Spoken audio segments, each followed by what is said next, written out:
So that little clip that you just saw with the snow flying, that's what happens when you follow a snowplow after a snowfall. And we have had so much snow. Hello everybody and welcome to Erndale's. My name is Dale and I am coming to you from Manitoba, Canada, on the western part of Manitoba. We are right in the middle of the country here. So it's been a couple of weeks. I have sort of been in a funk. No, not a funk. I've been in, I don't know. Do you ever get these times where, you got a bunch of things planned and you just can't focus on anything that you have planned. You can't, you start something and you walk into a room and you completely forgot what you started and you start something else. This is how my last 2 weeks have been. I love pizza boxes. They are the best storage because you can stack them. They're thin and you can stack them one on top of the other. You can put different things in them. And I have quite a few pizza boxes because we do love our pizza in this house. Anyway, I've been saving them and I've been putting stuff in them. And then I thought, well, I got to pretty them up. So I have been collaging them and I'm using papers from old craft magazines. I'm really old craft magazines. So here we have inches to millimeters. We have a couple of little patterns going on in here, a little demonstration, standard body sizes. So this is a big lid. So far I'm just doing the lid, and actually what I'm going to do is the lid and the sides. I'm not going to do underneath. So I'm just working on this one right now, and this is how I work on them. I just put them across this little mock table that I made here. So I'm almost finished this. I just have a little bit up here to do, and the back and the side, and then I'm fine. And this is a small one here. This one is being done in the same way. And when I get them all done, I can stack them up and put my supplies in there. Actually, what I do is I put projects in these. As you can see, I'm just tearing up old magazines. I think these were like old McCall's. I don't even know what this one was. I think it was an old McCall's magazine from 1970s. Yeah, so that's one of the things I've been working on. And like I said before, my mind is so fractured and so scattered. I seem to be working on something and I come up here to get something and I start doing something. This is just how it seems my mind is going these days. And it's actually quite frustrating because while I am getting a lot done, I'm not finishing a lot. So anyway, I'm going to finish these today and I'm going to start putting projects in them because I have some projects that I do not want to work on right now and I need to store them away safely. So I am going to finish these, put those projects and put them away for a little while until I get the mojo back for those certain projects.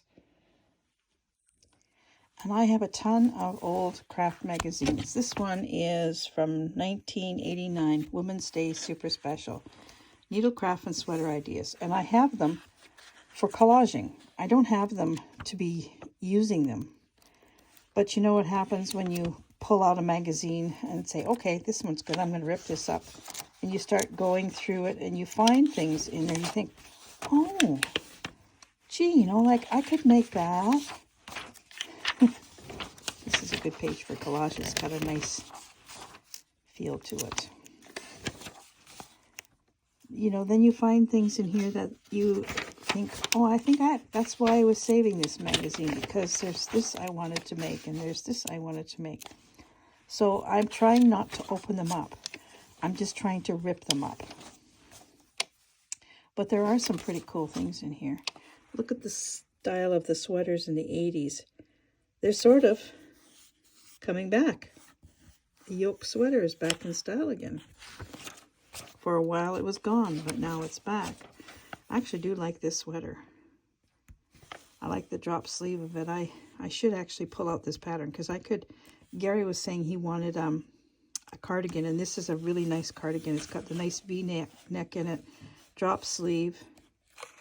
It's probably done in pieces, but that could be, I could change that. But that's nice.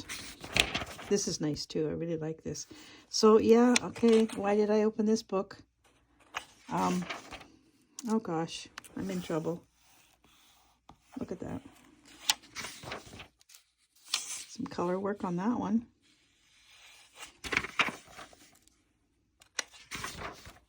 That's nice. I like that a lot.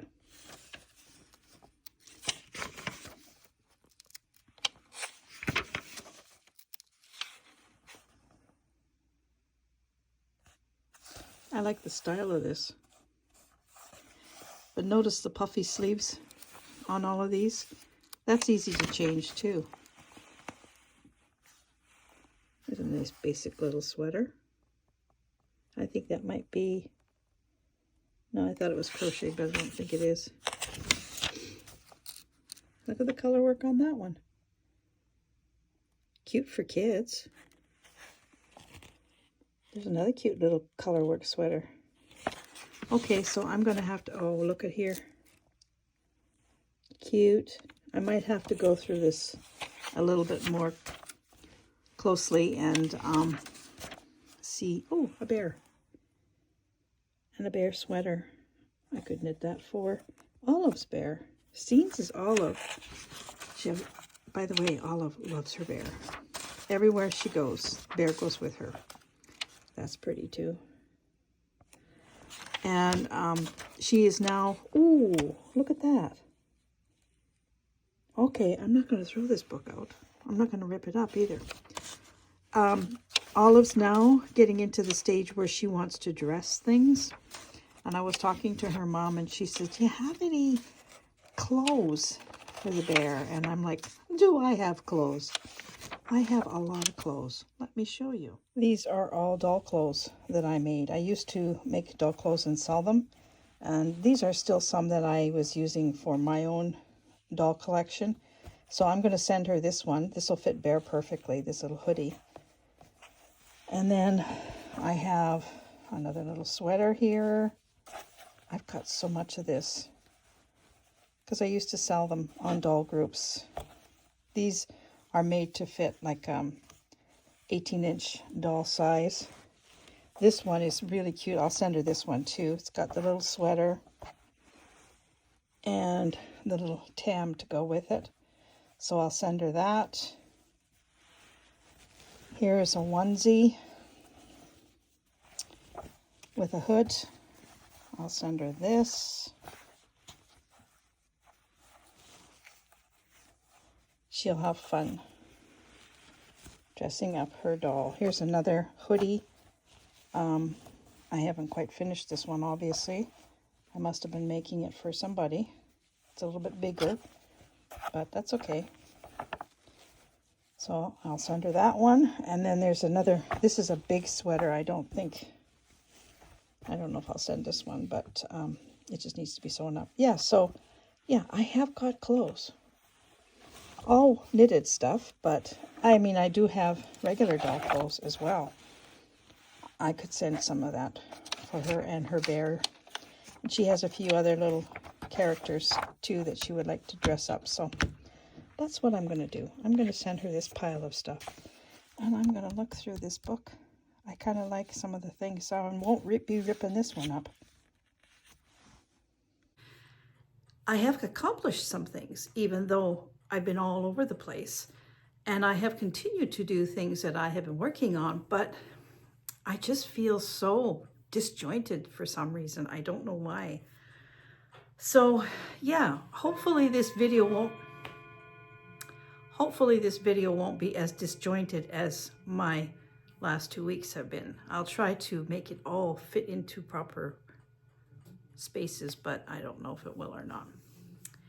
So I just want to say a very warm welcome to some new subscribers. I see that I have some new people coming in to visit with us, and I'm very happy to have you here. Thank you for coming and visiting, and don't forget to press that subscribe. And of course, as always, thank you for my returning subscribers. I am very happy to see you today too. So what have I been doing? I have been knitting, and I have been knitting socks. I've got this one done. This is beautiful, beautiful yarn, and I can't remember what it's called. It's from Lichen and Lace, and it's Forest something. Autumn Forest, or I can't find the ball band. I've looked everywhere, but it's gorgeous. And I'm doing the 3x1 rib leg and the instep, and then I just knit this plain, of course, with the heel flap gusset. This is going to be a gift for my sister-in-law. So I've got this one done, and I got the other one. I'm just working on I'm just starting the heel flap on this one. But it is a gorgeous yarn, isn't it? It's beautiful.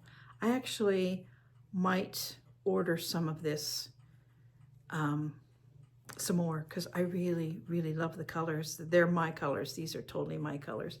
And actually, while I've been knitting this, I've been thinking, why are you knitting this for somebody else when you love this so much? But I know she'll love them too. So I've knit these, and I have started on a pair of socks for Gary. I'm doing the same pattern. I'm doing the 3x1 rib. This is Lichen and Lace turkey feathers. And it's quite funny because he does not like patterning at all on most things. He's very plain Jane, doesn't want a bunch of, even on t-shirts, he won't wear a t-shirt with a bunch of stuff on it, won't do it. And when I got this yarn, he says, well, that's really nice yarn. And he says, what are you going to do with it? I said, I'm going to make a pair of socks. He says, I would wear those. And I just about fell off the chair. So I'm holding him to it. He's got a nice long leg. He's tall, he likes his socks long, and this is a nice big ball, so I'll know that I'll get a pair of socks out of this. I'm going to, I think I'm going to do heels and toes in a different color, and I've got some of this, so the heels and toes are going to be in this Patton's Croy, and that's because he's really hard on heels, and I think this might not wear up to him, so that's what I'm doing with this. So these, actually, I could have finished those red socks for my January sock along. I have done, that would have been my third pair. I had the Christmas socks, and then I had a pair of socks that I did for my son Jonathan, which I've already sent, but here's the picture of those two.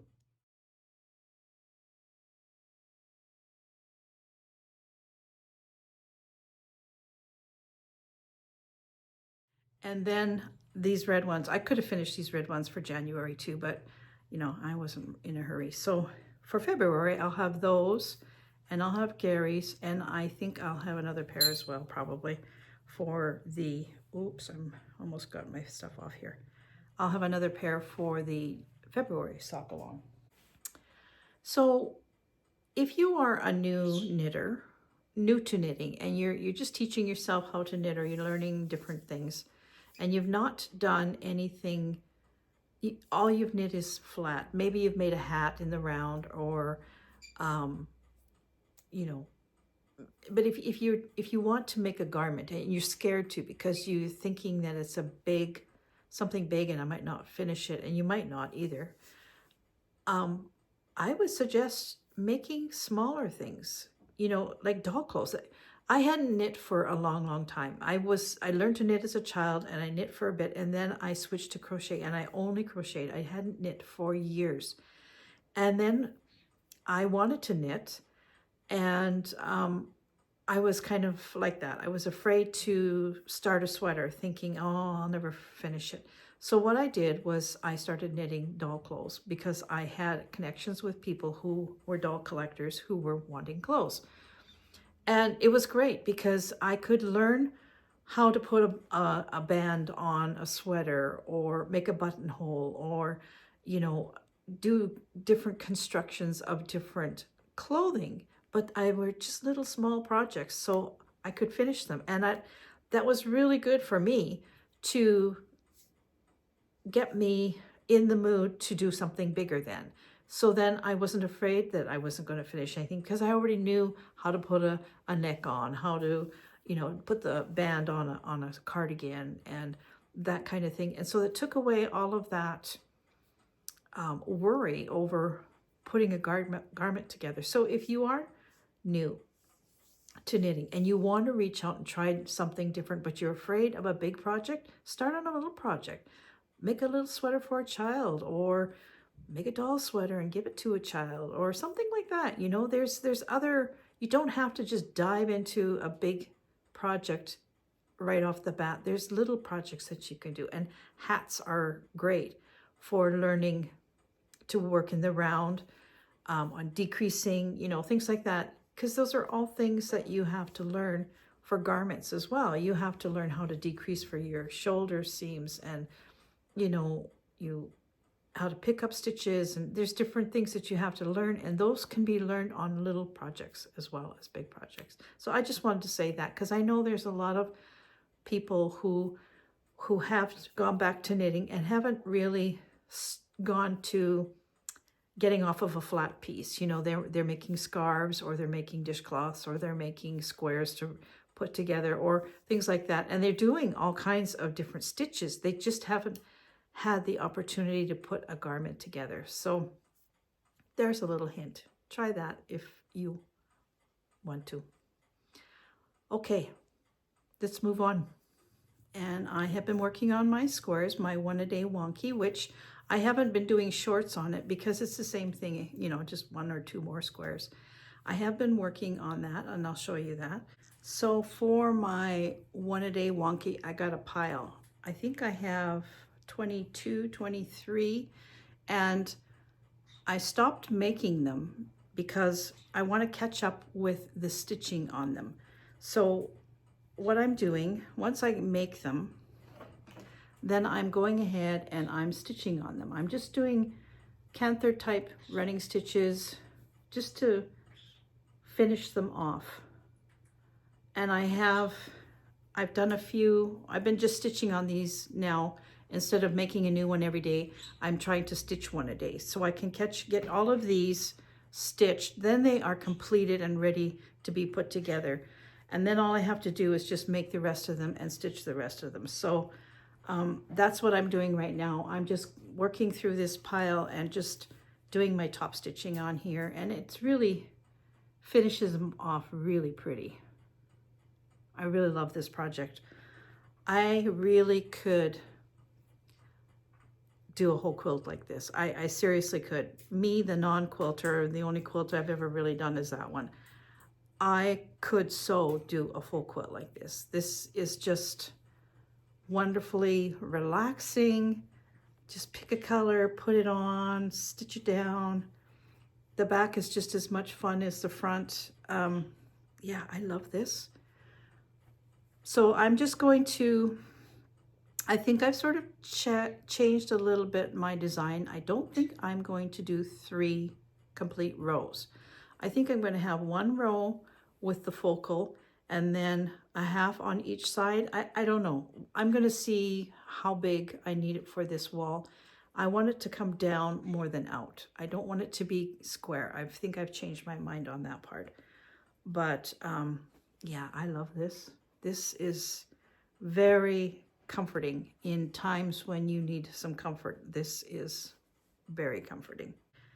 And I'll show you what else I've been doing. I've been painting. Yeah. When I was a kid, I remember going to, I don't know, maybe grade 2 or 3. And at that time, when you got your school list, you know, in fall, what was on there was paints, watercolor paints. And we used to use those big tester paints in the art class. And I was so into the art class. I thought, oh my gosh.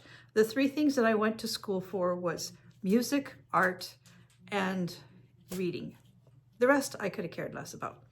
Anyway, we went, and I think it was like 59 cents or something for this little tin of paints. And it came with a brush. And my mom and dad, you know, of course, they filled my list that I was supposed to get for school.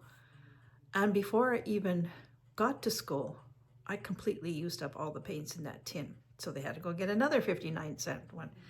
And this went on for years, all through school, all through grade school for sure. And even later on in high school, I was still painting. I was fooling around more with a little bit of oils, but I still loved the watercolor. And then of course, you know, I grew up and all that went away, and I never thought about it. Well, yes, I did think about it. Over the years, I have thought about doing watercolor. But since we've moved out here, and since I've had beautiful gardens, beautiful flowers, birds, I have had such a hankering to do watercolor again. But of course, where I live, there are no craft stores, there's no art shops, there's none of that kind of thing. So I've sort of looked, and I've even bought, I think it was $1.59. No, maybe it was about $3. But I haven't had the materials, let's say it that way, to do watercolor.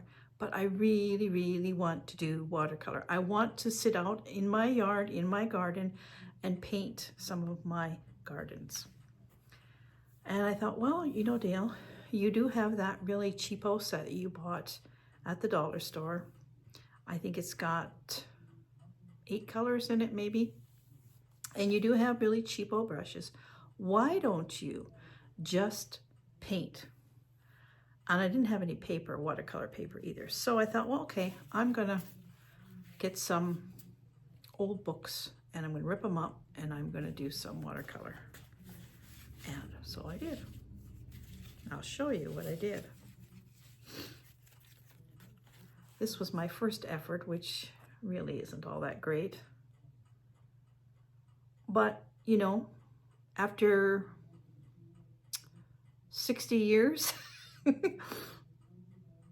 so this is just on a piece of old sheet music that I have lots of. So there's one. And then the next one I did was this one. This is on a book. And it's really not all that great. And I'm showing you because it's not all that great. I'm showing you because if you want to do something, you're going to have failures.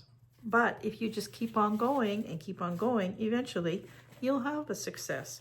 And I think this was a success. I really like doing this. And this was so easy to do. So I can use this somewhere.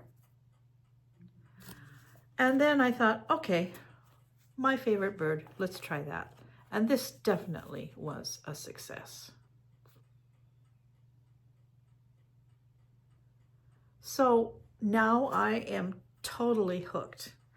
Trouble is, I can't find watercolor paints. I mean, I could go on Amazon, and I'm trying not to do that anymore. I'm trying to stay off of Amazon. So I enlisted my son's help, and he told me several places that I could try online that aren't Amazon. But really, I'm really fed up with the spending $35 in postage for a $12 item. I'm fed up with that. I'm just so over that. So until I can go to a place where I can find some proper paints, like maybe if next time I go to Brandon or if I go to Winnipeg, I am going to go to a place like Michael's or an art shop if they have one or something like that where I can buy proper paints. But I am hooked. I want to do more painting. And you know that big piece that I was talking about doing for Gary with the little tiny pieces? No, I'm going to paint it with watercolors. I've decided that already. I just have to get some paints. That's the thing. So that project is on hold until I can figure out where to get the paints. What else have I done? Baskets. One day I was upstairs and I was tidying up my table and I looked down and I have a bunch of totes underneath the table that have scraps of yarn and not scraps of yarn, scraps of fabric. But I had a big bag of little balls like this of acrylic yarn in all kinds of colors. And remember when I broke my shoulder, I started to crochet that ripple afghan. Well, I don't want a ripple afghan in acrylic. I just don't want it. So I thought, and that's the bag, that's all in there still, the little piece that I had done, which was good at the time. It was some exercise for my arm and shoulder, but I really don't want a blanket made out of acrylic anymore. Not that heavy red, what is it? Red something yarn, you know, the red heart, that really, ugh. Anyway, I don't want that. So I thought, well, what am I going to make out of this? And I had seen a pattern on Ravelry for a basket. And I thought, you know, I could use baskets because I have a lot of yarn projects, bigger yarn projects that I've got them in woven baskets, but they're spilling out. I need something deep that I can throw these things in. So I dug up this pattern and I got some yarn and I made a really beautiful basket. And I'm going to show you that basket here.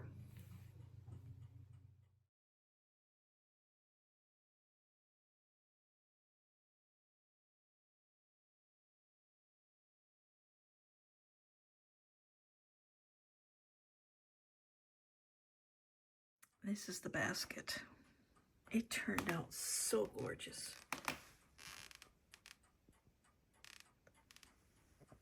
And it's nice and deep. I have some crochet cotton in there and there's some yarn underneath it. This is that cone. Don't know what fiber it is, but yeah, I'm gonna make more of these for sure. It's wonderful. So to do that basket, I used 2 strands of that really red heart kind of acrylic yarn, 8 strands of crochet cotton, which I have crochet cotton. I have garbage bags full of crochet cotton. Still some even with the wrapping on.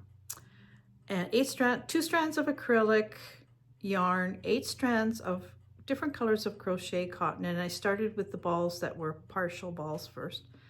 And then I had 1 cone. I don't know what it is. I think it might have been my mom's. I have no idea, so I added that too.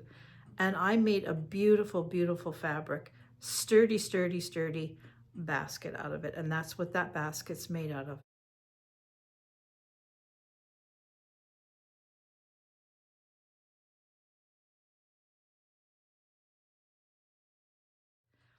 And as I was working on the basket, I thought, gosh, you know, I've done this before.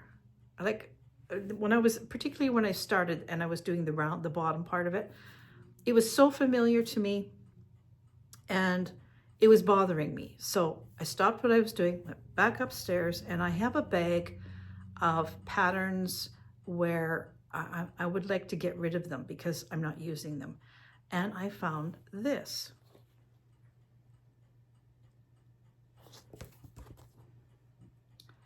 And I realized that I had made most of these things. This was back in the 80s, and this was from Annie's Attic. It used to be, yeah, Annie's Attic. It still is Annie's Attic. Quick and easy with a Q hook, country kitchen decor. And I had made this. Actually, I made this too. And I made this. Actually, I made everything except I don't think I made this basket. I did do one of these. Anyway, these, which are like this, look at that. It's for a pie dish, but it is exactly the same idea, exactly the same construction as the basket pattern that I found on Ravelry. And the older I get, the more I am coming across this where I am finding patterns that I have done years ago, like 25, 30, maybe even 40 years ago. And I'm finding them in Ravelry, changed, but the same, which is fine. As long as the person isn't claiming that they created this pattern. Anyway, so I thought, okay, I know how to do this. I had started it and I just kept on going. I made mine larger than the one that was on Ravelry. And I will link that pattern in the description below. I made the circumference of the bottom wider. I think that one stopped at 13.5. I went to 15, and then I quit the increases, and then you just keep going round and round and round and round and round as high as you want it. And I think mine is 18 inches tall, where that one was 15, I think. Anyway, my basket, I love it, and I have a lot of material left to make more, so I am going to make more. And in the meantime, though, again, I was going through pattern books and things in that one bag that had this, and I found this Old Country crochet magazine, and in it, I went through the magazine, and in it I found these. Can't see what you're seeing. There we are. Now, aren't those cool? And these are using yarn and jute, and they're wonderful. I really love this.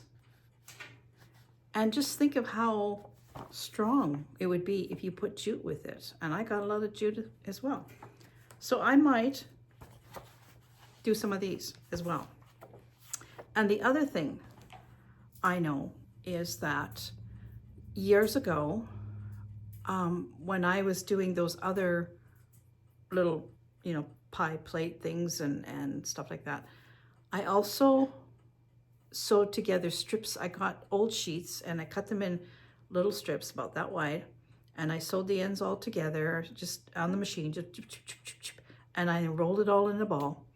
And I did the exact same thing as that basket, but I made a carpet out of it, and it was one of my favorite carpets ever. I had it in my kitchen until I couldn't even walk on it anymore. It just disintegrated, and I could wash it in the machine, and I walked on it. The dog loved it. It was her favorite. We actually had a tug of war most times. I wanted it in front of the kitchen sink, and she wanted to lay there. It was the best carpet, and I know that I could make that basket exactly the same way. And so I'm going to do that, because I also have some old sheets that I've been sort of ripping up here and there to do stuff with, but I think I'm going to strip a bunch of them, and I'm going to wind them all up in balls, and I'm going to crochet some baskets out of old sheets, and that will be really, really sturdy. And I could even add a strand of wool with that as well if I wanted to give it another little pop of color here or there. So there's another whole wide world of possibilities, but lots of fun. The other thing I have been focused on is gardening. I have got my list already. I haven't sent it in yet. It has to be in by the 14th of February, I believe, to get a 10% discount, which I do every year. But I've got my beds planned out pretty much. I'm really looking forward to starting my little greenhouse. I was going to do it downstairs with a grow light, but I changed my mind again, and it's going back up into the studio in the south window, because it has done really well there for the last 7 years. So why mess with that? And I will show you when I get that all set up there. I'm not starting anything. I might start my onions in February, but everything else I'm waiting till probably, I always start too early, because once it starts to melt, which doesn't look like that's happening anytime soon, but once it starts to melt, I really get the feeling that I should be planting, and I want to plant, and so I do plant. And then what I end up with is things that are way too big to be in the house. They should have been planted a long time ago outside, but the conditions outside aren't ready. So I'm going to try and not plant anything until April. Hold me to that, will you please? So I think that's about all I have to catch you up with today. I must admit that it has been really nice to be off camera for a while. it's been difficult these last couple of weeks to figure out what I wanted to video, or even if I did want a video. And so I just gave myself the grace to not video. And that's hard, you know, when you've gotten used to doing weekly videos and you've gotten used to doing stuff for the videos, because you do have to plan, what am I going to show next week? What am I going to do next week? And so you're always thinking about the following week and the week after that. And I gave myself the permission just to let that all go for a couple of weeks. And it was very nice, to be honest with you. Not that I'm going to do it all the time, but I think once in a while we do need to kind of just disconnect for a little while. And right now I have had the feeling that I really needed to disconnect. So even though you haven't seen me, I've tried to put little shorts up about things, and I will do that. But I think even in the month of February, there's really nothing going on other than what I just showed you. I'm just doing the same stuff as I always do. And I always feel like it might be boring for you to see the same stuff. So that's why I sort of took a couple of weeks just to let things slide. But busy time is coming, you know. Once I start my seeds and I get some of these projects closer to completion, then I will have a lot more content to share with you as well. We are still looking at paint, and we did get our new faucet, and oh, I love it. It's one of these that has the thing that you pull down that goes whoosh. It's going to be great for vegetables. The only thing I don't like about it is the height of it, because it seems to, maybe it's because we have an old sink. We didn't replace our sink yet. Our old sink is a double sink, and so it has that middle part in it, and it seems to hit that all the time. And I know I could move it, but I don't think to move it, so I'm having to wipe up a lot of water. It's me. It's not, I have to just get used to things, you know. This is one of the things about being an elderly lady. You have to get used to things. So that's me for this week. Don't know if I'm going to do one next week. Maybe I will, maybe I won't. Depends on what rabbit hole I fall into. I do know that I'm going to finish my boxes. I'm going to try and do that today, because I want to pack away some projects that I do not want to work on right now. One of them is that picture for Gary, because I've changed my mind how I'm going to do it. I'm going to do it right on the canvas, but first I need the materials to do it. So yeah, and I need to do a good clean upstairs, because I really haven't been working up in my studio. I've been working here on the dining room table where the sun is pouring in. It's been so nice and warm and bright, and I need to get back upstairs, because my dining room is starting to look very junked up, and it's bothering me. So time to head back up to the studio. So whatever you're doing and wherever you are, please stay well, and I will see you again really soon. Bye for now.